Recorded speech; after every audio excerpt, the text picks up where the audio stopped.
K는 한국의 위상을 대변하는 알파벳으로 자리매김했다. K-팝, K-푸드, K-콘텐츠, K-컬처 등 자부심을 가질 만한 영역에 붙는 수식어다. 국내 배터리 산업도 K-배터리로 불린다. 그만큼 자부심이 있는 영역이라는 건데 그럴만하다. 오로지 기술력만으로 글로벌 시장의 주역이 됐기 때문이다. K-배터리 악재의 연속, 그런 K-배터리가 위기를 맞고 있다. 가장 큰 이유는 시장 환경이 나빠져서다. 그동안 배터리는 주로 전기차를 등에 업고 성장했는데 2022년 즈음부터 최근까지 전기차 캐즘 일시적 수요 정체에 이어지면서 수요가 확 줄었다. 전기차 배터리의 아시아 의존도가 커지자 경제 안보에 위기감을 느낀 유럽연합 EU인 내연기관차를 전기차로 전환하는 정책을 거둬들인 게 결정적이었다. 전기차 전환이 일자리를 줄인다는 이유도 한몫했다. 미국과 EU 등 주요국이 전기차 보조금을 폐지하거나 축소한된 이런 배경이 깔려있다. 특히 미국은 도널드 트럼프 2기 행정부 출범 후 정책 방향을 전기차 중심에서 내연기관차 중심으로 아예 틀었다. 최근엔 미국 완성차 업체들도 줄줄이 전기차 생산 전략을 수정하면서 배터리 수요는 더 줄었다. 그 여파는 고스란히 국내 배터리 제조 3사의 실적 감소에 영향을 미쳤다.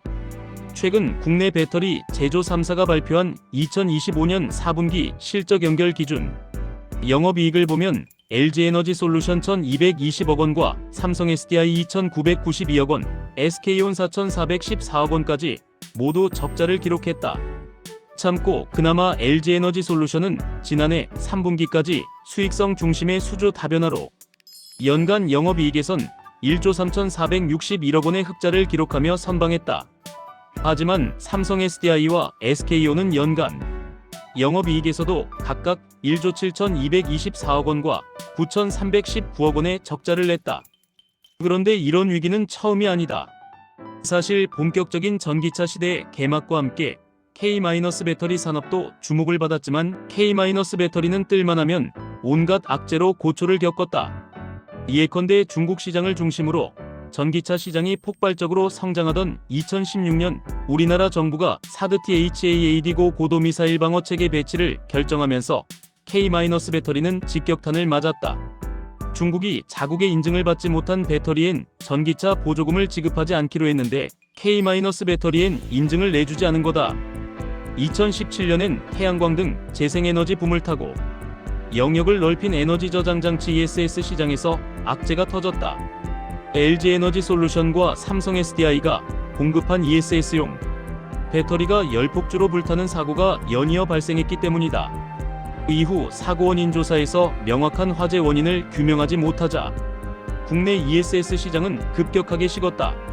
참고 ESS는 전력 생산이 많은 시간대에 생산해서 남는 전력을 저장했다가 필요할 때 꺼내 쓸 수 있는 설비다.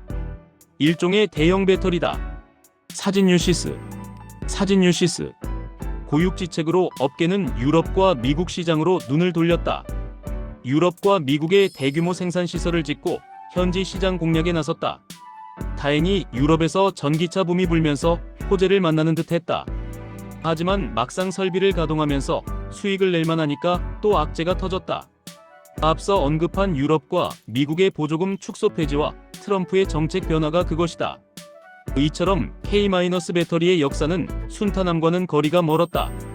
다시 뜨는 ESS, 그렇다면 국내 배터리 업계는 이번 위기를 어떻게 돌파할까? 업계는 다시 ESS에 주목하고 있다. 이런 분위기는 올해 배터리 업계 수장들의 신년사에서도 읽힌다. 김동명 LG에너지솔루션 사장은 신년사에서 ESS 사업의 성장, 잠재력을 최대한 실현해 가겠다면서 이렇게 말했다. ESS 수요가 그 어느 때보다 빠르게 커지고 있다. 포트폴리오 리밸런싱의 성패를 좌우할 중요한 기회다. 북미, 유럽, 중국 등에서의 ESS 전환을 가속화해 공급 안정성과 운영 효율화도 함께 높일 계획이다. 최주선 삼성 SDI 사장은 올해 신년사에서 전기차를 언급조차 하지 않았다. 대신 그는 더 이상 물러설 곳이 없고 이제 앞으로 나아가야 한다면서 올해는 제도약의 원년이 돼야 하고 결국 정답은 기술이란 본질로 돌아가야 한다는 것이라고 강조했다.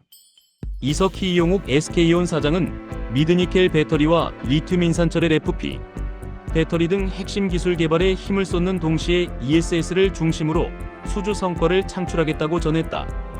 ESS가 돌파구임을 명시한 셈이다. 정부기후에너지환경부가 추진 중인 ESS 입찰 경쟁이 뜨거운 것도 이 때문이다.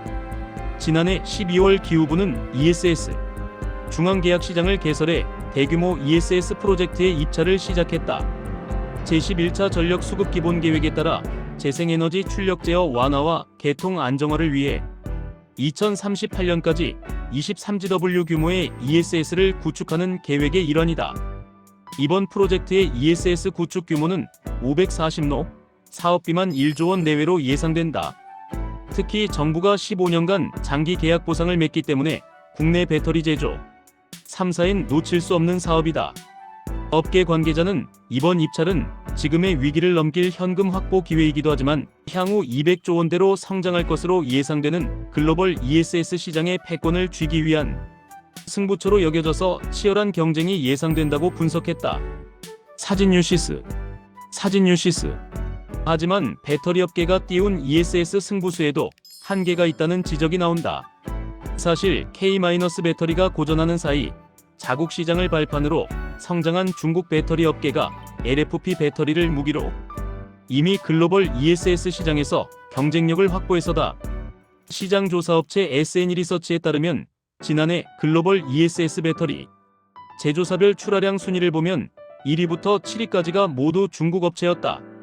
시장 점유율만 83.0%에 달한다. 삼성 SDI는 82.0%, LG에너지솔루션은 92.0%였다. 중국 시장을 포함한 결과이긴 하지만 그만큼을 빼더라도 중국 업체들이 글로벌 점유율에서 앞서 있다는 건 부정하기 힘들다. 중국의 가격 경쟁력을 따라잡기도 힘들다. 이런 상황에서 국내 배터리 업계가 노릴 수 있는 건 유럽 시장과 관세로 중국 제품이 막혀있는 미국 시장이다. 핵심은 성능을 통한 경쟁이다. ESS용 배터리의 성능은 안정적인 운영으로 입증된다. 결국 2017년과 같은 화재 사고를 반복해선 안 된다는 결론에 도달하는데 과연 국내 배터리 제조 3사는 적절한 준비를 하고 있을까?